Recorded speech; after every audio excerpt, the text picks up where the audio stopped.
নমস্কার, সুরজিৎ মান্না ক্রিয়েশনস চ্যানেলের পক্ষ থেকে তোমাদের সবাইকে সুস্বাগতম। আশা করি তোমরা সকলে ভালো এবং সুস্থ আছো। আমি তোমাদের জন্য এই ভিডিওটিতে তুলে ধরছি 2025 সালের রায় ও মার্টিন প্রশ্নবিচিত্র থেকে ক্লাস 9-এর সেকেন্ড ইউনিট টেস্টের জন্য জীবন বিজ্ঞান থেকে একসেট প্রশ্নপত্রের সম্পূর্ণ সমাধান করছি। তার আগে তোমাদের কাছে অনুরোধ, তোমরা ভিডিওটি না টেনে পুরোটা দেখো। ভিডিওটি কেমন লাগলো কমেন্ট করে জানাও, ভিডিওটিতে লাইক দাও এবং শেয়ার করো এবং চ্যানেলটিকে সাবস্ক্রাইব করে চ্যানেলের পাশে থাকো, কারণ তোমরা আমার এই চ্যানেলের মাধ্যমে ক্লাস 9-এর রায় ও মার্টিন প্রশ্নবিচিত্র থেকে 2025 সালের সেকেন্ড ইউনিট টেস্টের জন্য যে সমস্ত বিষয় সমাধান হবে, ভূগোল, ইতিহাস, বাংলা, জীবন বিজ্ঞান, ভূগোল, ইতিহাসে যতগুলো সেট ছিল সেগুলো আলোচনা করে দিয়েছি। তোমরা ওই ভিডিওগুলো দেখতে চাইলে আমার চ্যানেলের প্লেলিস্ট থেকে দেখো, না হলে এই ভিডিও ডিসক্রিপশনে তার লিঙ্ক দেওয়া আছে, ওখানে ক্লিক করে দেখে নিতে পারো। এখন জীবন বিজ্ঞান থেকে একসাথে আলোচনা করছি প্রশ্নপত্র। তোমরা সম্পূর্ণ ভিডিওটি লক্ষ্য করো। 343 নম্বর পেজে 3 নম্বর মডেল স্কুল, বারওয়ান মিউনিসিপ্যাল হাই স্কুল, এই স্কুলের প্রশ্নপত্র সেটটি আলোচনা করছি। অলরেডি আমি 1 এবং 2 নম্বর সেট আলোচনা করে দিচ্ছি। তোমরা ওই ভিডিওগুলো দেখতে চাইলে আমার চ্যানেলের প্লে লিস্টে গিয়ে দেখে নাও, না হলে এই ভিডিও ডিসক্রিপশনে তার লিঙ্ক দেওয়া আছে, ওখানে ক্লিক করেও দেখে নিতে পারো। বিভাগ কয়, একে দাগে সঠিক উত্তরটি নির্বাচন করো। প্রথমে রয়েছে প্রদত্ত কোনটি উদ্ভিদের নাইট্রোজেন ঘটিত রেচন পদার্থ নয়? অপশান বিতে ট্যানিন। 2 নম্বরে গ্লাইকোলাইসিস প্রক্রিয়া অন্তিম উৎপাদিত বস্তুটি হলো অপশান এতে পাইরুভিক অ্যাসিড। 3 নম্বরে উইর সাং নালী দেখা যায় অপশান সিতে অগ্নাশয়ে। 4 নম্বরে অস্থিসন্ধিতে সচল রাখতে সাহায্য করে অপশান বিতে সাইনোভিয়াল ফ্লুইড। তারপরে হচ্ছে 5 নম্বর প্রশ্নের সঠিক উত্তরটি হলো অপশান সিতে চক্রাকার ফসফোরাইলেশন।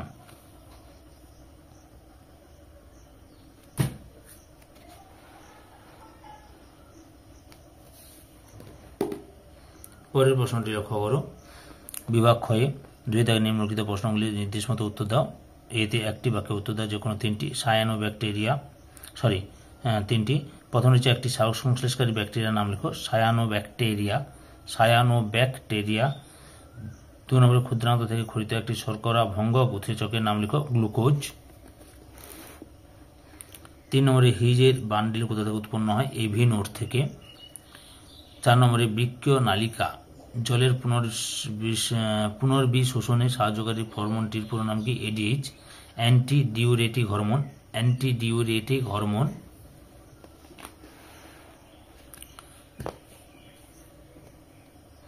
তারপর কি রয়েছে? বিদায় শূন্যস্থান পূরণ করে যে কোনো দুটি। প্রথমে হচ্ছে ইউরিয়া উৎপন্ন হয় ড্যাশ চক্রের মাধ্যমে, অরেনিথিন চক্রের মাধ্যমে। তারপরে 2 নম্বরে রয়েছে প্রাকৃতিক হিল বিকারকটি হলো NADP+। 3 নম্বরে টায়ালিন শ্বেতসারকে ড্যাশে পরিণত করে, মল্টোজে পরিণত করে। শীতে রয়েছে সত্য অথবা মিথ্যা নিরূপণ করে যে কোনো দুটি। প্রথমে রয়েছে ব্রুনারের গ্রন্থি ক্ষুদ্রান্তে অবস্থিত, সত্য। 2 নম্বরে সালোক সংশ্লেষ উৎপাদিত প্রথম স্থায়ী যৌগটি হলো RUBP, মিথ্যা। তারপরে রয়েছে ভ্রূণ অবস্থায় RBC উৎপন্ন হয় লাল অস্থিমজ্জা থেকে, সত্য। ডির দাগে বাম স্তম্ভ ডান স্তম্ভ মেলাও। প্লুরা, ফুসফুস, সিকাম, বৃহদন্ত্র, বেরেনিয়াল নালী, বৃক্ক।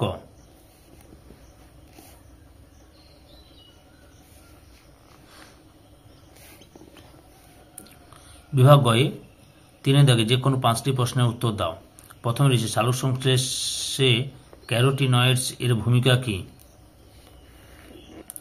উত্তরটি দেখো, এখান থেকে শুরু করে এতটা পর্যন্ত লিখবে। পরের প্রশ্ন, কোনো ব্যক্তি যদি অতিরিক্ত ধূমপান করেন তবে তার দেহে কিরূপ প্রভাব পড়তে পারে? উত্তরটি দেখো, এখান থেকে শুরু করে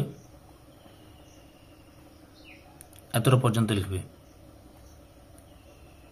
পরের প্রশ্ন 3 নম্বরে ত্রুটিপূর্ণ রক্ত সঞ্চালনের ফলাফল আলোচনা করো। উত্তরটি দেখো, এখান থেকে শুরু করবে, এতটা পর্যন্ত লিখবে। 4 নম্বরে মানব হৃৎপিণ্ডের সংযোজী কলাগুলির নাম লেখো। উত্তরটি দেখো, সাইনোঅ্যাট্রিয়াল নোড, অ্যাট্রিওভেন্ট্রিকুলার নোড,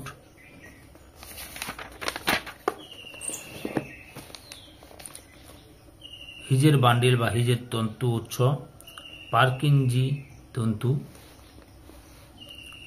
আন্তঃনোডীয় তন্তুপথ, আর ব্যয়মানের তন্তুগুচ্ছ। এইগুলো হচ্ছে সংযোজী কলার নাম। 5 নম্বর প্রশ্ন, সালোক সংশ্লেষে আলোক দশায় ব্যবহৃত এবং উৎপাদিত বস্তুগুলি কি কি? আলোকরশ্মিতে ব্যবহৃত বস্তুগুলি হচ্ছে সূর্যালোকের উপস্থিতি, সূর্যালোক আর ক্লোরোফিল। কী কী বস্তু উৎপাদিত হয়? জলের আয়নীকরণ হয়, অক্সিজেন উৎপাদন হয়, NADPH গঠন হয়, আর ATP সংশ্লেষ প্রক্রিয়া হয়। বুঝতে পেরেছ? 6 নম্বরে মূত্র উৎপাদনের সময় বৃক্ক নালিকার গাত্র থেকে সংশ্লেষিত ও পুনঃশোষিত পদার্থগুলির নাম লেখ। এই যে এখান থেকে শুরু করবে, পর্ব দেখে না।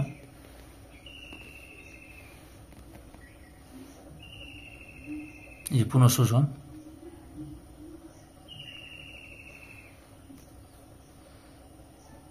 এত পর্যন্ত লিখবে। 7 নম্বরে লিভারের দুটি কার্য উল্লেখ করো। লক্ষ্য করো লিভারের দুটি কাজ। লিভার বা যকৃতের কাজ হলো এই যে পিত্ত রস লাইপেজের সক্রিয়করণে ও ফ্যাট পরিপাকে মুখ্য ভূমিকা পালন করে। বিভাগ ঘয়ে চারিদিকে নিম্নলিখিত প্রশ্নগুলি উত্তর দাও। বিকল্প প্রশ্নগুলি লক্ষণীয়। প্রথমে রয়েছে ফটোফসফোরিলেশন কাকে বলে? উত্তরটি দেখো, এখান থেকে শুরু করে এতটা পর্যন্ত লিখবে। পরের প্রশ্ন, সালু সংশ্লেষে ব্যবহৃত CO2 এর উৎস ও দুটি কার্য লেখো। যে উৎস বায়ুর কার্বন ডাইঅক্সাইড আর জলে দ্রবীভূত কার্বনেট এবং বাইকার্বনেট লবণ, আর গ্লুকোজ অণুর কার্বন অক্সিজেনের উৎসরূপে কাজ করে। অথবাতে রয়েছে বাষ্পমোচনকে প্রয়োজনীয় ক্ষতিকারক প্রক্রিয়া বলা হয় কেন? এখান থেকে শুরু করবে, এতটা পর্যন্ত লিখবে। পরের প্রশ্ন, বাষ্পমোচন নিয়ন্ত্রণকারী দুটি প্রভাবকের ভূমিকা উল্লেখ করো। এভাবে প্রভাবকগুলি হলো সূর্যালোক, তাপমাত্রা, কার্বন ডাইঅক্সাইডের ঘনত্ব, বায়ুর আর্দ্রতা, বায়ু প্রবাহ ইত্যাদি। পরের প্রশ্ন, উইল্টিংয়ের একটি কারণ লেখো। যে এখান থেকে শুরু করবে, এতটা পর্যন্ত লিখবে। 2 নম্বরে রয়েছে, তুমি মাংসকে খাদ্য হিসেবে গ্রহণ করলে তা তোমার পরিপাক নালীর বিভিন্ন অংশে কিভাবে পাচ্ছিত হবে তা বর্ণনা করো। এখান থেকে শুরু করবে, পরপর দেখে না, এতটা পর্যন্ত লিখবে। পরের প্রশ্ন, মৃতজীবীয় ও মিথজীবীয় পুষ্টির মধ্যে দুটি পার্থক্য লেখো। এখান থেকে শুরু করবে তোমরা। এখান থেকে আমি দুটো দেখিয়ে দিচ্ছি, মৃতজীবী পুষ্টি ও মিথজীবী পুষ্টি। এখান থেকে তোমরা পড়ে একটু পার্থক্যটা করে নেবে। বুঝতে পেরেছ? যে মিথজীবী পুষ্টি,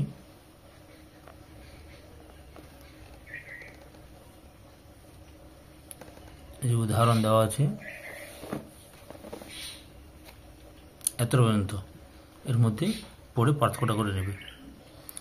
অথবা রয়েছে রসের উৎস্রোত সম্পর্কে ডিকশন ও জলীয় তত্ত্বের ব্যাখ্যা করো। উত্তরটি লক্ষ্য করো।